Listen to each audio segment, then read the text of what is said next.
The Blue House by Phoebe Wall.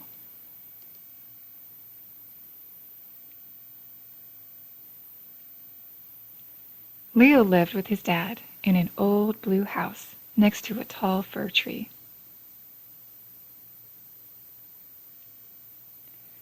The paint was peeling and the roof was mossy.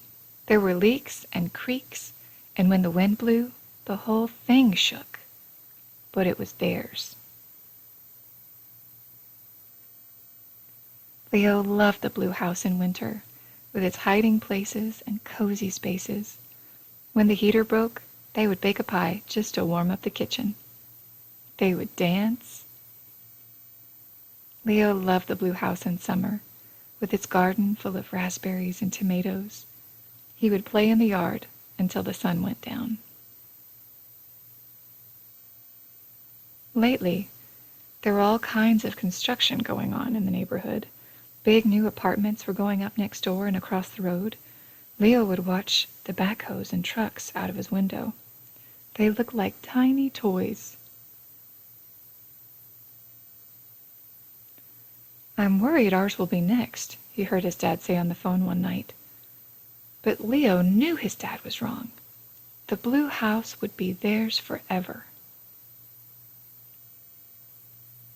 One day, Leo's dad picked him up from school, but instead of going home, they got ice cream and went to the beach. "I got a letter from the landlord today," Leo's dad said. "They've sold our house, and it's going to be torn down. I'm sorry, Bud, we're going to have to move." Leo was angry. How could someone just take their house away? He kicked and screamed and locked himself in his room. They couldn't tear it down if he never came out. But Leo got hungry, and after a while went down for dinner. "I'm angry too," his dad said. So after they ate, they danced and stomped and raged together. They shredded on guitar, and Leo did a special scream solo. It made both of them a little less mad. Soon the blue house began to fill up with boxes. Every day another familiar object was packed away. When the blue house was empty, it was echoey and drafty like a hollow shell. "The walls look so naked," said Leo. "Let's paint on them," said his dad.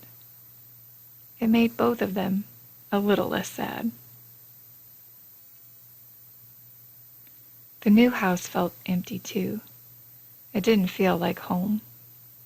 "I hate it," said Leo. "That's okay," said his dad. One day, Leo and his dad walked by the hole where the blue house had been. When they shut their eyes, they could see it clearly, hear every floorboard's creak and the drip the faucets leak. But when they opened them again, their house was gone. That night, as Leo lay in bed staring at the empty walls of his new room, he had an idea. "What if we painted it?" Leo said. "Good thinking," said his dad. Then together, they mixed the perfect shade of blue, and it made them both feel a little more at home. Little by little, familiar objects began to appear in the new home. After school one day, Leo and his dad baked a pie in the kitchen. And that night, they unpacked the stereo and danced and stomped and sang until it was time for bed. Leo had been right. The blue house would be theirs forever. And with each passing day, the new house was becoming theirs too.